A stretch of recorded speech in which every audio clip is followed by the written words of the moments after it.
Thank you for listening to the Speaking with Confidence podcast. Give us a review to tell everyone why you love the podcast.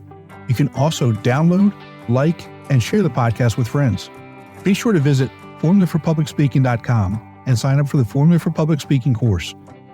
It is a step-by-step system to help you become the confident and powerful speaker you've always wanted to be.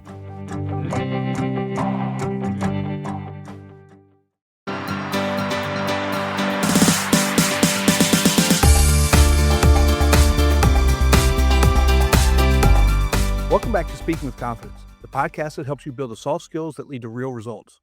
Communication, storytelling, public speaking, and showing up with confidence in every conversation that counts. I'm Tim Newman, a recovering college professor turned communication coach, and I'm thrilled to guide you on a journey to becoming a powerful communicator. I want to thank each and every one of you for your support. It truly means the world to me. If you have questions or if you want something covered on the podcast, just send me a message. Please visit timnewmanspeaks.com to get your free ebook, Top 21 Challenges for Public Speakers and How to Overcome Them. Today's guest is Shirlee Engel. Shirlee is the CEO and founder of Camera Confident, where she helps entrepreneurs and small business owners master their on-camera presence and attract more clients through video and visibility opportunities. A former TV reporter turned entrepreneur, Shirlee knows that confidence isn't just about what you say, it's about how you say it. She's helped countless professionals refine their messaging, tell compelling stories, and show up powerfully on video, on stage, and in the media. Today, she's here to share how you can speak with confidence and turn your presence into profit. Shirlee, welcome to the show. I've been waiting for this for a long time. Thanks so much for having me, Tim. I'm so excited we're finally getting to do this. Yeah, I mean, so we've had a little bit of history. I've taken your sizzle reel school class, and we've talked on and off on a number of different things, and I think you're going to bring a ton of value to our audience because as you know, I've got the standard resting bitch face on camera and get a little bit better with it. We're baby stepping it as we go through this. It's all perception, Tim. That's the first place I would start is to stop saying that. It is funny though. It's hilarious. Look, I'll leave that there for now. But you've been in the content creation business for a long time, and I'm not sure people truly understand what or how local TV news reporters get their stories on air. It's almost like when you're a one-woman band. Mm-hmm. I certainly started that way, yeah, and it's so interesting because that is changing and has changed even since I've left the business. But yeah, I started doing everything, like from, getting the coffee to filming to reporting to editing, and I was thrown in on my very first day at an actual job where I was paid to do it and was told, "Okay, get a story on the air by the end of the day." And I looked at the edit machine and was like, "How do you work this thing?" So yeah, definitely. So how have things changed from being a newscaster, a news reporter, to being on camera as an entrepreneur? Now, obviously, a lot of things aren't the same, but are there any things that were transferable? Um, Yeah, lots of things were transferable. One of the biggest things is the ability to tell stories. A lot of people, especially in today's day of social media, and we're told the shorter the better, people have 2 to 3 minute attention spans and all the things. I think people have lost sight of what storytelling means. And people don't think storytelling is important anymore. And I would argue it's more important than ever now, especially with the, advent of AI. And so much content is written with AI now. We even have like AI B-roll, AI video, all that kind of stuff that now telling stories and being authentic is so important. Speaking of authenticity, though, not that being a reporter, you're not authentic, but you do have like a persona. So when I first started as an entrepreneur, people would say, "Oh, it's your reporter voice again." And I was like, that's not a good thing. That's not a good thing when I'm trying to connect with an audience as myself, as a coach, as someone who wants to connect with people. Delivering the news is one thing. You're not allowed to have an opinion. You're not allowed to reveal what you think about something or reveal any emotion about something. All of those things are so critical to connecting on video as an entrepreneur, as a content creator, as a thought leader. It's really what makes you human and what attracts people to you, especially now. So There were definitely a lot of transferable skills in terms of the technical know-how and writing, all of that kinda stuff, but, there are crucial differences as well. Yeah. So what was it like for the first time you were in front of the camera knowing that it was gonna be broadcast as a newscaster? Oh, well, let's just say I wasn't confident.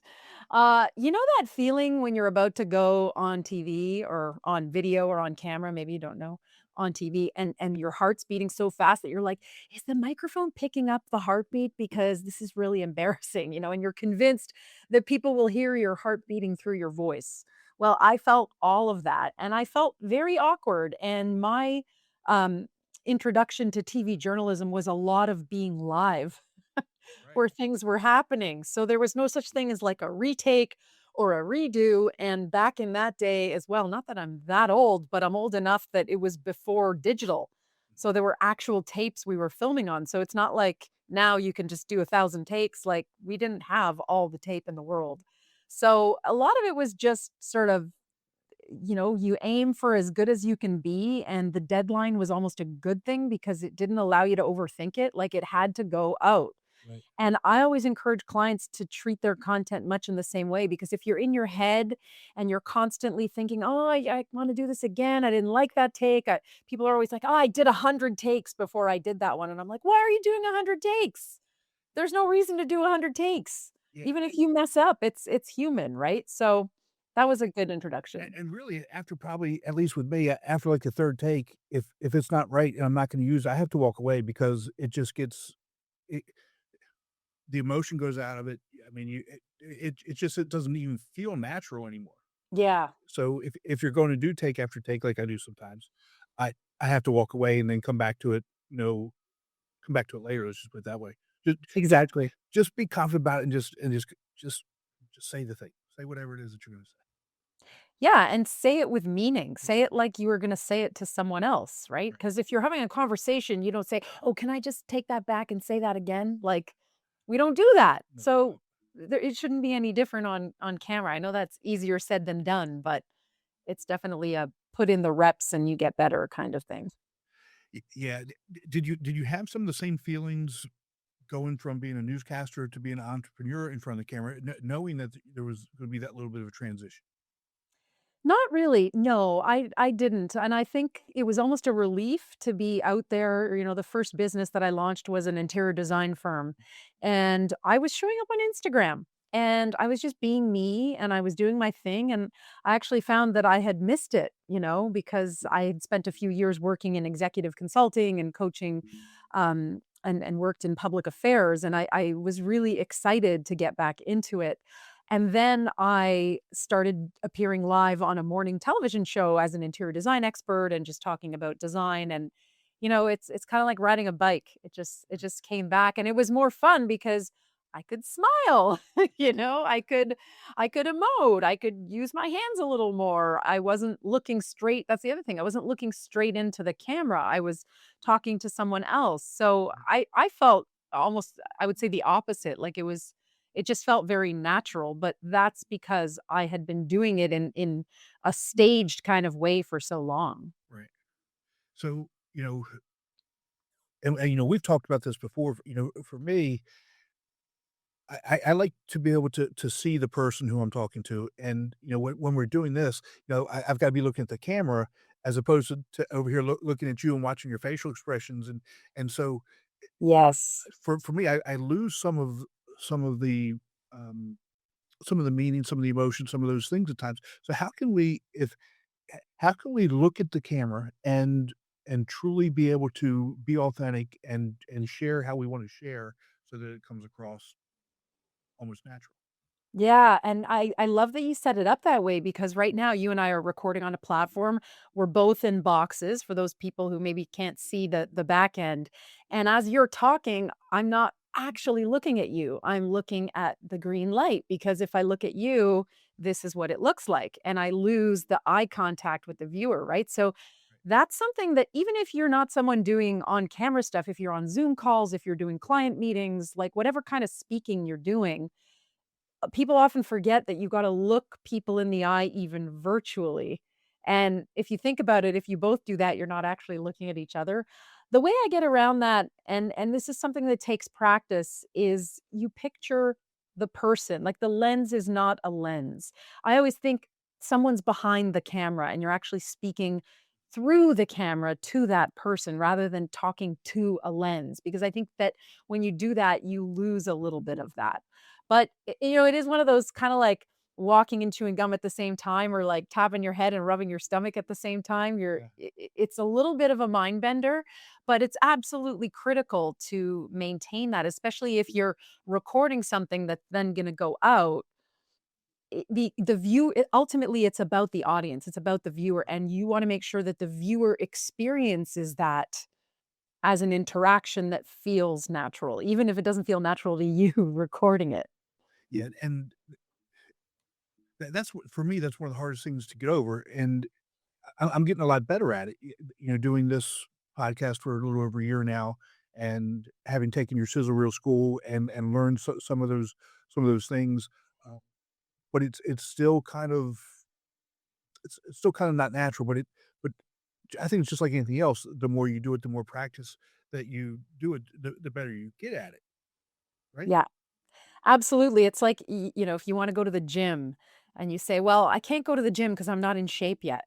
But then you gotta go to the gym. You're not just gonna get a six pack the first time you go to the gym, right? And so that sounds ridiculous. We're laughing at that. But a lot of people say, "Well, I can't put out videos yet because I don't feel comfortable or confident, or I can't show up." And it's like, "Well, how do you think you're gonna get there? You gotta do the thing." It's like anything, right? I mean, even the most magnetic speakers that you see out there on video, on stages, they didn't start that way. And if you want proof, go to their social channels and scroll way down, like way, way down, as far down as you can go. And guaranteed, you're going to see some pretty awful takes that they had at the beginning. None of us are born like this. I mean, some people do have a natural talent, but even that needs to be honed. There's a mastery to it. That's right, and that's the other thing that people need to understand. Just if you do have some natural talent, it doesn't mean that you just rely on that. I mean, most people who who are like us, type A, the entrepreneurial spirit, who want to progress in life, we work on things. You have to get better at it. You can't. We don't just rest on our laurels and think that that's going to be good enough to get us to where we want to be. Yeah, and I think especially now, I'm trying to do this in my own content. I spend a lot of time talking about and filming and showing the not so polished aspects. I published a YouTube video yesterday and there was a mistake in one of the graphics, and somebody reached out to me on LinkedIn to tell me, and I could have panicked and, oh God, they're going to think I'm not, they're going to think I didn't pay attention or whatever they're going to think. We always have that in my head. Oh, what if people are going to judge? And so instead, I filmed content about how I go about correcting that. And I had so many people reach out to me after and be like, "I'm so glad to see that. Thank you for showing that." People are so grateful for those moments. And I teach this stuff, right? Yeah. And so I could easily be in my head and be like, "Oh, it's got to be perfect because if it's not, then people are going to think I'm a fraud, or they're not going to think I don't know what I'm talking about." I think if anything, people appreciate knowing that even people who have quote unquote mastered this. I mean, you never. To me, it's also a constant evolution. Like you're constantly working at it. I love the gym analogy because it's the same thing. I mean, you might get into amazing shape, but if you don't keep going and keep it up, you're going to lose that, right? And so being on camera is a lot very similar to that, and public speaking is similar to that. When I first started back into being out there and being on TV and being on video after a little hiatus, like I had to get back into it. I had to remember how to speak, and so to speak. I mean, it comes faster when you've done it before, but there still is a ramping up period for sure.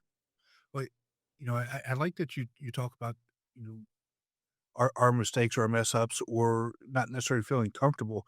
You do a lot of that type of content. Like a month or so ago, you put something out about doing a photo shoot in public. How sometimes it feels like we're being looked at and judged, and we kind of go through that. But the whole idea is don't worry about it. Just keep being you. Do the things that you have to do. And then you did one where your daughter was putting makeup on you. Um, Yeah. and and truth be told, I've I've been that too. My daughter put makeup on me. But, Not red lipstick, I hope, like yes, me. yes, Oh, okay. and, my granddaughters will paint my fingernails, and that's you know, it is what it is, and it looks like, a kid did it. Um, but it's we have to be okay with those sometimes that we're not perfect, that we're not we don't show up how we wanna show up, but at least we're showing up. Yeah, but I think it goes further than that, Tim. I think it's necessary. Yep. I think it makes you human, and it's, especially if you're an entrepreneur or you're someone who's, a consultant or someone who relies on visibility for clients or income. You need to create connection, especially with people who don't know you, and I can't count how many times I've met people and they've been like, "Hey," like, even in Phoenix the other day, I was in Phoenix for a conference, and some people were like, "Hey, it's Shirley," like, like they know you already. Well, how do they know me? I didn't necessarily know who they were, but it's because in my content, I speak to the camera like I'm speaking directly to them, so people feel. And I felt this as an interior designer as well when I would go on and talk about design on TV, and then I'd go to a client's house and they'd be like, "Hey, how's it going?" And there was that feeling of like we already know each other and I'm meeting this person for the first time. And that's what you absolutely need because there are lots of other people doing what you're doing. I mean, none of us are, there's very few, if any, niches where it's like, oh, you're the only person doing that, right? So what distinguishes you from those people? It's you as a person. Because the other thing that a lot of people used to rely on, particularly in the coaching space and in the knowledge based economy, was knowledge, that transfer of knowledge. Well, guess what? Knowledge is free now. You don't even have to pay for it. Anything I ever wanna know, I can go into ChatGPT, and it's not just about, like, tell me the best restaurants in downtown Phoenix. It's analyze this for me and so in the absence of being able to, like, you can still sell that knowledge, but when people can get that for free from AI, what do they get from you that they're not able to get somewhere else? Well, they get you. So the era of the personal brand, I would say, is we're in the height of the era of the personal brand because that's what we've got to sell now in 2025. Yeah, and again, just take that next step further is, like you said, it's about that personal connection. We rely on AI, we rely on technology, but there's no getting around that personal touch, that personal connection, those personal relationships. Absolutely. You just can't, and so you have to be able to communicate. You have to be able to connect with people on whatever level that they're on. Yeah, and that's what comes back to storytelling, and a lot of people, especially I find clients who come to me and I ask them about their stories because we want to, develop their messaging. And you and I did this too in Sizzle Reel School. What's your story? And people think, okay, what's a story I have? And they really start to get in their heads about it. And it has to be a good story and it has to be the best story and it has to be interesting. And people don't realize that even what they consider as a mundane story could be a very impactful and relatable story to someone else. Like, I was taking my daughter to school the other day and, whatever. So it doesn't have to be this epic hero's journey. People love even the mundane. I was listening to a podcast the other day where someone was talking about how there's this trend of people being obsessed with watching people eating things in reels. I don't understand this myself, but like how just mundane and basic is someone eating a hamburger? But, maybe there's details around it. Maybe it's the type of hamburger they get. Maybe it's the specific place they got it that is new in that community. Or maybe, they're wearing a really nice shirt and they drip something out. Like these things that we don't think are that important are so relatable. And they make people say, yeah, oh my God, right? And it doesn't have to be this big epic story. Right. And so that's, I think, such an important thing to weave through your content and wherever you're speaking, because that's your currency. Your stories are your currency now, not your knowledge. Yeah, that's at least for somebody from my generation, that's hard to. that's a tough hurdle to get over. Mhm. You know, you know, just from that perspective, we've had YouTube for I don't know how many years. We've had Google for I don't know how many years, but it's really the last 4 to 5 years that what you're saying has really become our new reality. Mhm. And, when for people in my generation, people would come to us for our knowledge, and now we as entrepreneurs, we've got to be able to pivot and understand that, and like you said, um, go in this other direction. Yeah, and we also have to create content at scale. That's another thing is, there I have people who are like, "Oh, I don't wanna use AI." And I am very much pro AI, not just for ideation and brainstorming and all those wonderful things in the process of developing what you're going to say, but also just in the systems that get your messages out there. Right. Because if you're not using these things, then you are being left behind because humans can't physically keep up with the pace of what AI can do. And there's new things coming out every day. I mean, it just really blows my mind. But, I think it's something to embrace. There's certain aspects of it that, maybe we don't embrace, but definitely in the public speaking realm, it allows you from a visibility perspective to do a lot more. Yeah, so what tools are you using, and how are you using them? Yeah, so many tools. I'm one of those people that like wants to know how to use them all and Yeah, then I pick the best ones. I always, no matter what I, learn about, I always go back to ChatGPT. And the most powerful thing that I've done that a lot of people do is create a custom GPT in my brand voice. So, if you have the pay, you need the paid version of ChatGPT to do this, and you can create a custom GPT and train it to speak like you. If you've been using ChatGPT for a long time, it may already do that because ChatGPT even there was at the time of this recording an update that came out where it remembers even better the stuff you've told it before. But if you've never deliberately fed it a brand guide or you want it to pull from a very specific type of voice that you speak in or examples of some posts you've done before, transcripts, things like that, using AI to come up with first drafts and ideas and brainstorm how to make things better. Those are the ways that I'm really using it from a content creation standpoint. I'm someone who doesn't believe in ever starting with a blank page now. There's no reason to. That doesn't mean that we copy and paste, far from it. Although the more you use AI and the more you train it, the more it starts to sound like you and the less work you have to do. right. But, an example of that, I'm a creative type and I have a YouTube channel and I'm really ramping up my YouTube channel at the moment. And so this morning as I was getting ready, I just, the ideas were coming to me and I started thinking about the beginning of a video. And so I went into my notes app and I wrote out all of the, here's how I think it's going to go.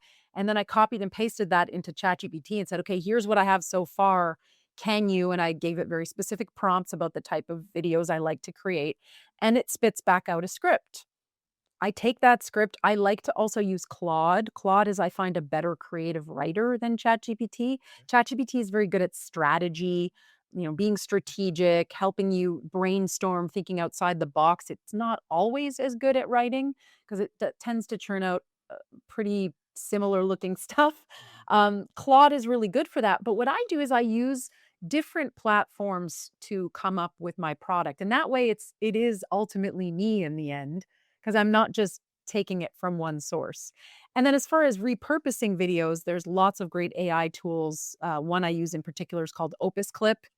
Even this interview we're doing right now, breaking things up into smaller pieces to be able to repurpose through shorts and Instagram. So the approach I take is you create a very valuable piece of long format content, and that allows you to break it up and get the most mileage out of it by using different pieces of it.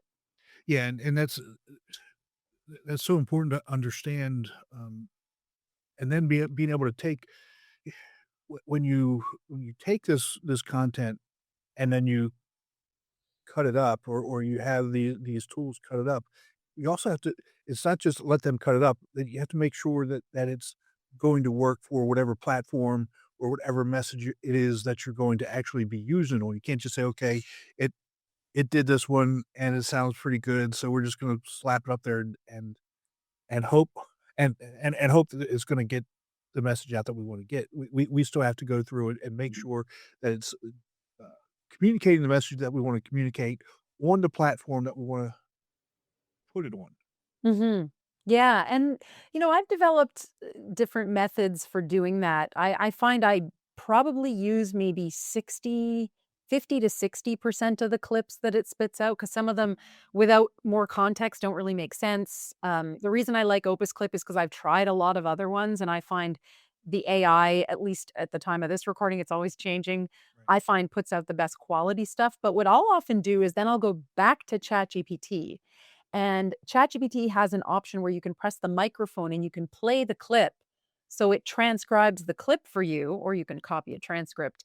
And then I tell it to come up with, let's say it's LinkedIn, write me a LinkedIn post based on this transcript. So it's pulling from what I already said, but then it's organizing it in a different way, or maybe an email or a blog post or whatever it is. And then I take that off of ChatGPT, and then I revise it and put my own spin and my own voice on it and post it. And that whole process can take a couple minutes. Right. So there is no excuse. Oh no, what do I post today?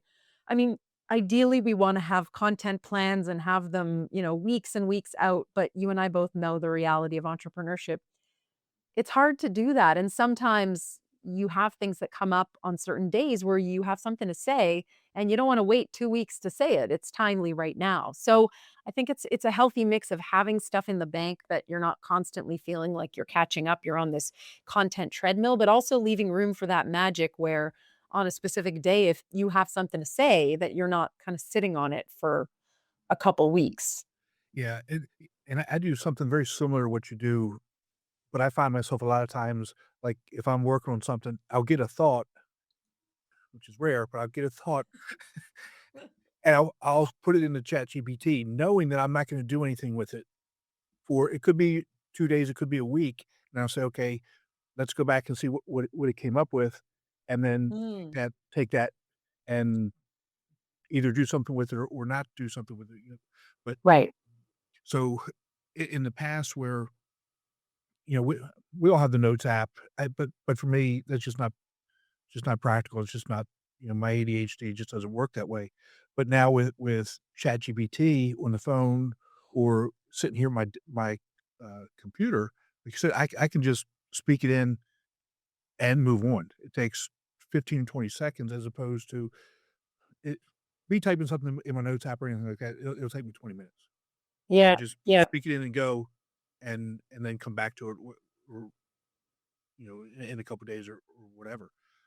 Like I did that 5 times yesterday. 5 times. Wow, that's great. And then how do you keep track of it? Because that's one of the things I think is something that's difficult in some of these AI apps is just you have this long conversation, you're like, "Oh, I had this really good thought like last Wednesday, and what did chat call that chat again?" So I think there is a risk of it kind of getting lost in the ether, which is why I like having an idea parking lot, and being able to draw on that. So it really depends on how you work, but it's what you said. It's find the system that works for you. And the other thing I want to say is there is still a strategy. So Yes. the way I work with clients is I make sure that there is an underpinning to what they're saying. That every video you create, every message you put out there has to feed into a a broader narrative that you develop that really stays on brand and on message, right? So a lot of people are just throwing spaghetti at the wall and then they're wondering why it's not working. Why is it crickets? Why don't people engage with my content? Well, if you're just kind of randomly throwing things up there, Right. your viewer, your audience can't follow the breadcrumbs, so to speak. Yeah, and that again for me that's something that I find myself doing at times too, and I I get off track and I say, okay, no, I can see I'm off track now, and then just veering back on, and it's hard. Uh, Yeah. It's I mean you've got to have somebody who can um, who can help lead you back. As number one, stop you from getting off track. But if you do get off track, lead you back to on track as quickly as possible, so that you're not wasting time, energy, and resources Yes. going down a road that you really shouldn't be going down. Absolutely. You know, so uh, but that gets back to the whole idea of being authentic in who you are too, Mhm. right? I mean, because when as we talk about these things, and I and I've said multiple times, to you and some of the other things, I use self-deprecating humor because that's just who I am, but that's also something for me that keeps me on track. You know, I get a thought, so, uh, what happens when I get a thought? I go to ChatGPT or I open up another app um, I do it with messages like with my wife. I'll say, "Jen, remind me of this. When I get home, remind me to do this, or remind me to put this in to whatever it is." And so it's understanding how we operate so that we can be authentic when we show up. Mhm. Absolutely. Yeah, and telling the stories of your life too. Yeah, And that's also where the whole idea of, you know, being in the moment a little bit more comes in because that whole packaged manufactured image is really out in 2025.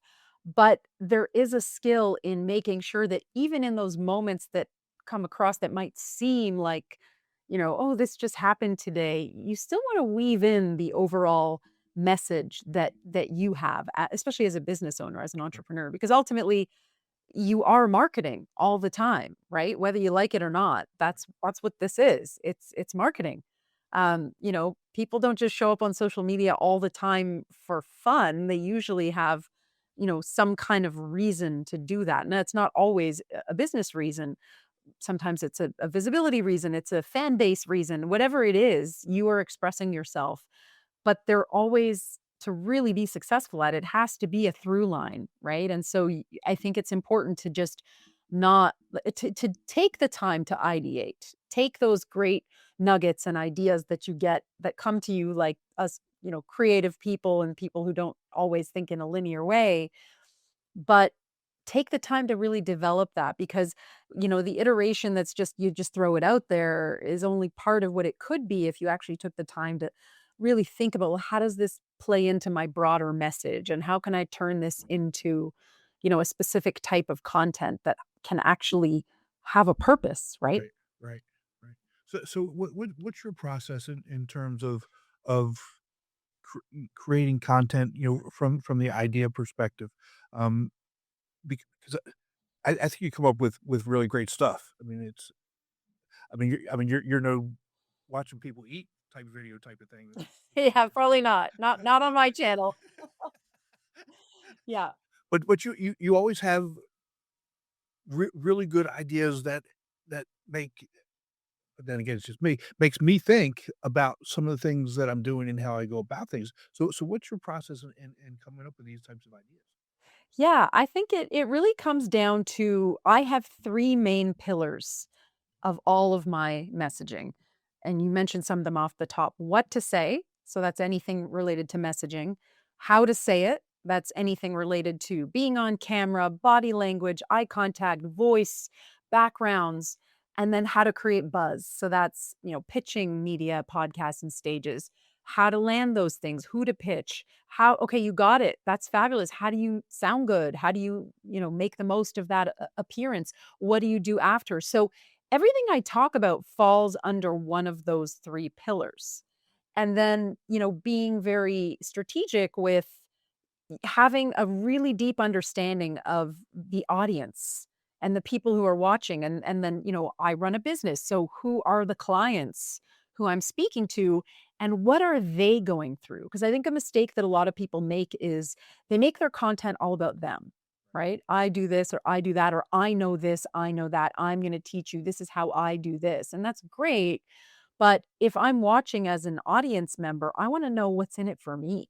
Right, I mean, at the end of the day, you're either asking people for their time or their money or both.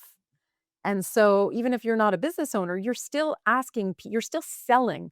You're still selling people to give you their time, to give you the time of day to stop scrolling, right? So I think it's about knowing your pillars, knowing your audience, and then being able to present the information in a way that speaks to that person or that type of person that you're trying to reach.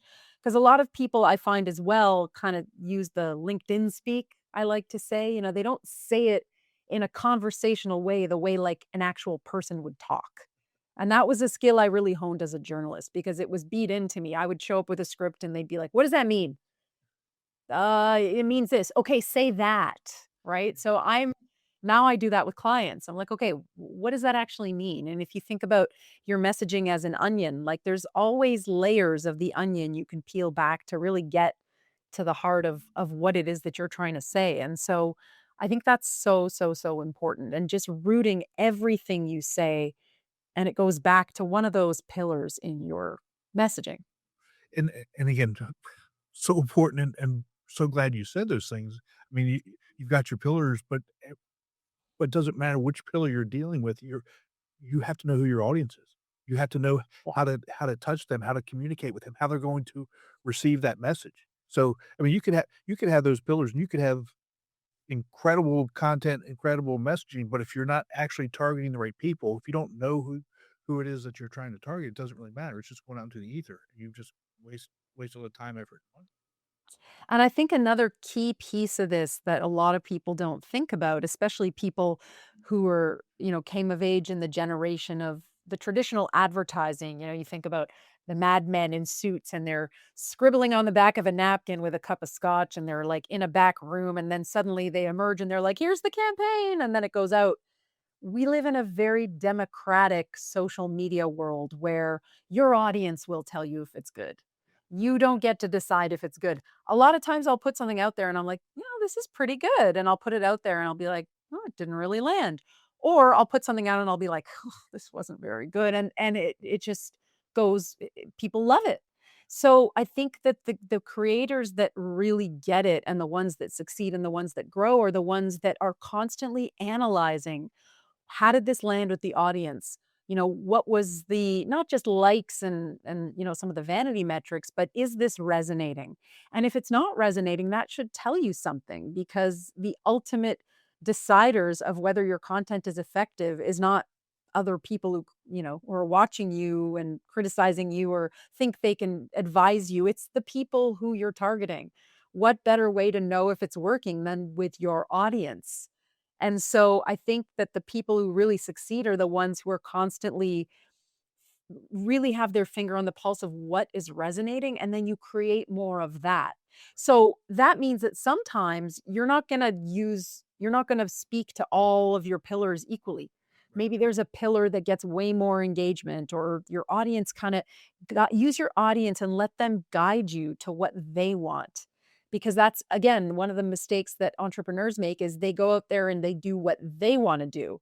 And obviously, you have to be passionate about it. You have to be an expert if you're purporting to be an expert, but it's about understanding what the market wants. And content is much the same. Yeah, and, you said something at the beginning there, what you put out could land, could not land, and those that are also successful aren't worried about how they look. They're going to put it out. They're just going to do it. They're just going to put it out there, and obviously, there's a plan for what they do, but they're just going to put it out, and if it doesn't resonate, it doesn't resonate, but they're still just gonna put it out. Yeah. And That's something that my audience in particular really struggles with.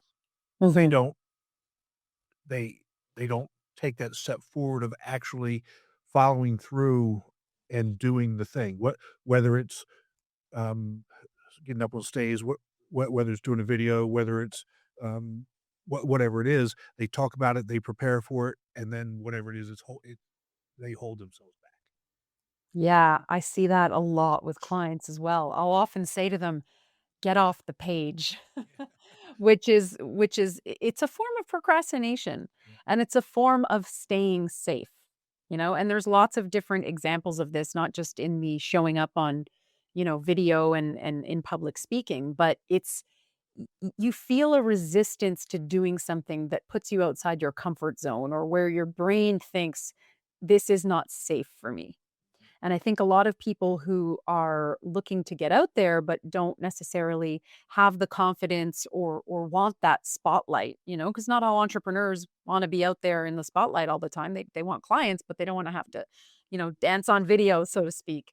Um, it's about getting outside your comfort zone, because people will appreciate it, and letting go of perfection. I mean, it would be such a lie to say, "Oh, there's going to be a time that you don't care how you look." I mean, I keep moving my bangs out of my face because they're driving me nuts. But here I am. I'm live, or taped live on a podcast.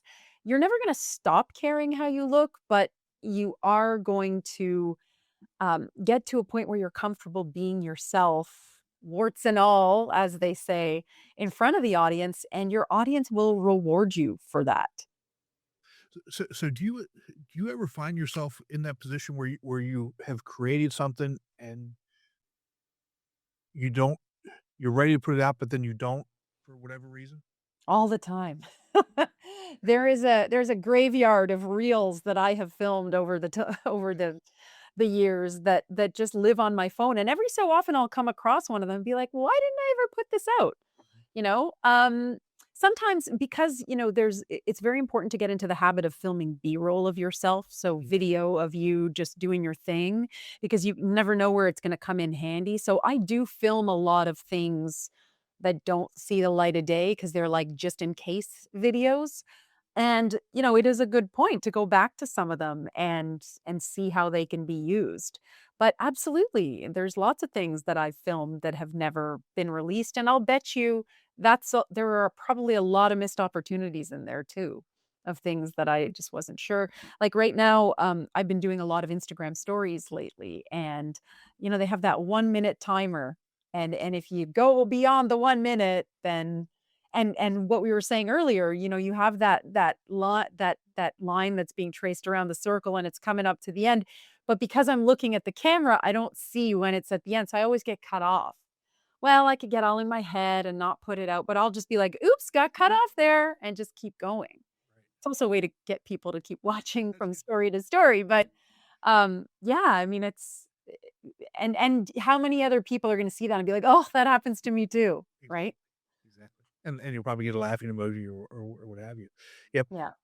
Yeah, I wish you hadn't said the B-roll thing because I try and try and block that out because I know that I have to do that. I know but that's something that I hate doing. I don't like doing it. I don't wanna do it, and so for me, that's a big pain point for me that I just nobody wants to see me walking around doing whatever I do. I don't wanna see me. So it's those things that we know we need to do. We have to figure out a way to get over it, and that happens just so the audience knows, it happens to everybody. It's Mhm. you are not unique with something that you hate doing, don't wanna do, don't feel comfortable doing, whatever it is. We all go through it. We all have to figure out a way to get over it to be able to move forward. Yeah, and I think with something like that, that's where batching comes in so well. It's like, who I don't like having to remember to do that either, because sometimes I don't have there are some days where I wake up and I'm not filming that day, right? So maybe I'm in my pajamas and haven't showered and haven't put my face on, and so the best way around that is to set a day where you're like, "I'm gonna film B-roll on this day," right? And how whether that's, once a month or once every 2 weeks or whatever it is, and having that planning, that foresight of being like, "What kind of B-roll do I need for my content?" And then carving out time specifically to do that, and then you build up a bank of content, a bank of B-roll, a B-roll bank, I call it, and that is something you can draw on over and over again. And so, how many different shots do you need of you typing at a computer? Because that's what a lot of us do, right? Like, we sit at computers all day. So why not have a few different shirts and, swap them out and do a session where you film a bunch of stuff of you on a computer in different angles, different shirts, and then it's done. You don't have to do it again for, a month, 2 months, whatever. Take a new shirt. Yeah. You get a new shirt or more than one shirt. Yeah, exactly. I was at a conference, a couple weeks maybe it's recently, let's put it that way, And I was proud of myself because I told my, my friend who was actually running the conference, I said, "Make sure you send me video and pictures because I'm gonna need them." Yeah. And so I remember to have somebody else do it for me. I Yes. didn't have Yes. That's so important. And sometimes it can feel a little awkward. So Mhm. I spoke at, in my interior design capacity, I spoke at a trade show. And it's not the kind of show where there's like cameras around and filming and stuff, but I actually hired someone to come and film the presentation and, walked in with the camera and all that. And it's, hi, but I needed that video, Right. right? I mean, that's how we show our brands. That's how we show what we're doing. And people love being a fly on the wall in that type of situation. So, whenever there's an opportunity to film yourself in action, whatever it is that you do, no matter what you want to have that B-roll for, it's always nice to have because, we talk about sizzle reels, like what better way to talk about yourself and what you do than have video of you in action doing your thing and speaking opportunities, whether it's on a stage, on a podcast, whatever, at a conference, whatever it is, even being at a conference. That is golden opportunity to show you out and about and mingling and with people, rather than having to just, "Oh, what am I gonna put here? I'm gonna get some stock footage or, I'll just have my mug on video the whole time." It just makes it more dynamic. So, um, and so many times I'll have clients tell me, like, "Oh, I went on this vacation and we did this incredible thing." And I'll be like, "Did you get some video?" "No." "Why not?" Exactly. And a lot of people don't think about that, right? Like they're on vacation. That's not the first thing on their minds, but you never know when that type of visual might come in handy in your marketing. Exactly. Exactly. And even with even if you have good stock footage, when you weave it into other B-roll, it looks like stock footage. Oh, yeah. I People mean, can tell. you can tell it just doesn't, even if it's really good stuff, it doesn't have the same look, doesn't have the same Not at feel, doesn't all. have the same, so again, but I don't wanna dissuade people from using stock footage. If you need to use it, but you're much better off if you have actual B-roll footage of whatever it is that you're trying to show. Couldn't agree more. Yeah, absolutely. Well, Shirley, you've got some really good things going on, with what you're doing. What are they? Well, I have just released a longer version of a signature challenge that you did and that a lot of entrepreneurs have enjoyed called Sizzle Reel School. It is the one video that I would say every single brand needs. It's your trailer for your business, for your channel, if you're a YouTuber, if you have a YouTube presence, or wherever it is that you want to show your personal brand. Having that brand trailer is so critical. So what we've done is taken this 5-day challenge that people love so much and we've expanded it into a course where people can take a little bit longer, have access to me on live calls, and create that standout brand video to really make their brand shine. And the nice thing about sizzle reels is that once you learn the process, once you learn about this type of video, you start to understand that there's several kinds of sizzle reels you can create for your business. And once you've done one, the floodgates are really open to make all of your videos that much better. So we're super excited to release this. And we've got just some incredible entrepreneurs doing some really great things with their sizzle reels. And so this has just been a passion project of mine. It's an extension of what I did every day as a journalist. And it's just really such an honor and pleasure to be able to help business owners tell their stories. You know, and I'm glad you're doing this because as I've made some changes and transitions over the last, 5, 6 years, taking courses, taking online courses, taking in-person courses, the Sizzle Reel School, without a doubt, had probably some of the best value in anything I've done educationally in the last, like I said, 5 to 6 years. Wow, thank you so much. That's amazing. Because, well, you have to enroll to figure this out, though. Okay, so don't just take my word for it, enroll in it. But you not only did you teach skills, but the way you went about it to get me over some of those hurdles that I have for myself, like, I don't have nearly as much resting bitch facing. So I have some, but not nearly as much. Um, I'm a little bit more comfortable in front of the camera.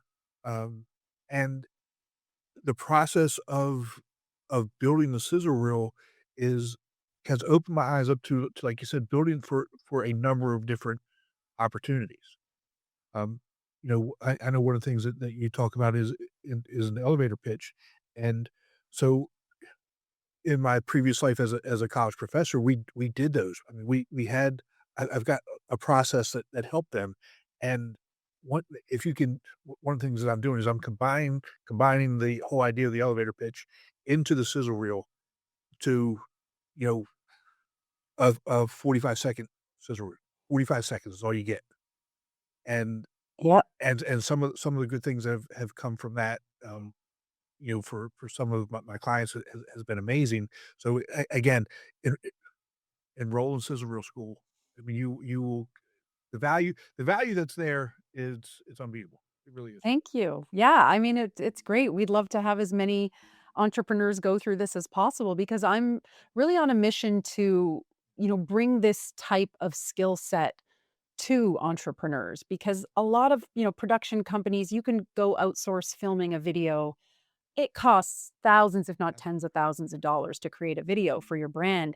And in 2025, you don't need to spend that kind of money. That story is within, but you just need the right guidance. You need the process. You need to understand what makes a good video, how to put that together. And as you'll attest, there's beginner, intermediate, and pro. There's no previous experience required.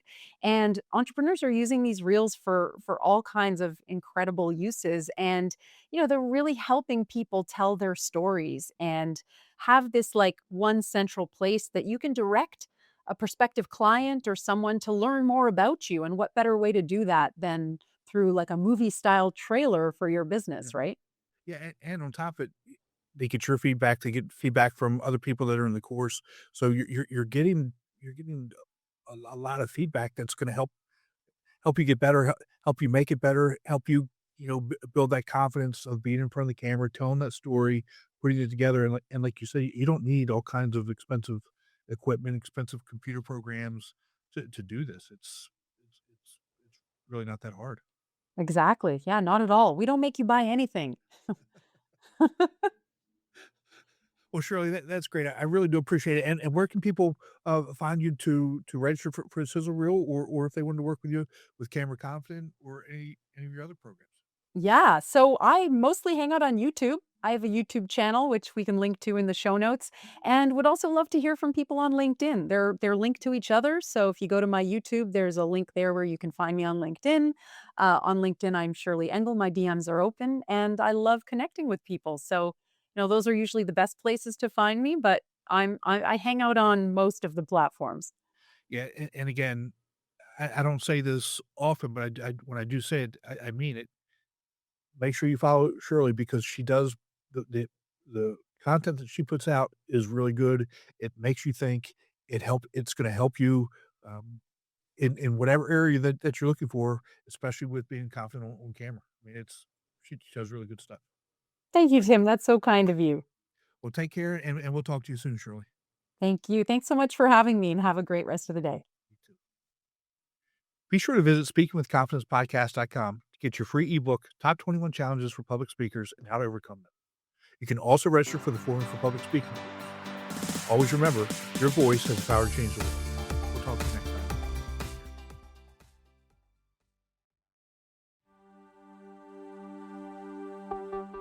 I hope you enjoyed the latest episode of Speaking with Confidence. Give us a review to tell everyone why you love the podcast. You can also download, like, and share the podcast with friends. Be sure to visit formulaforpublicspeaking.com and sign up for the Formula for Public Speaking course. It's a step-by-step system to help you become the confident and powerful speaker you've always wanted to be.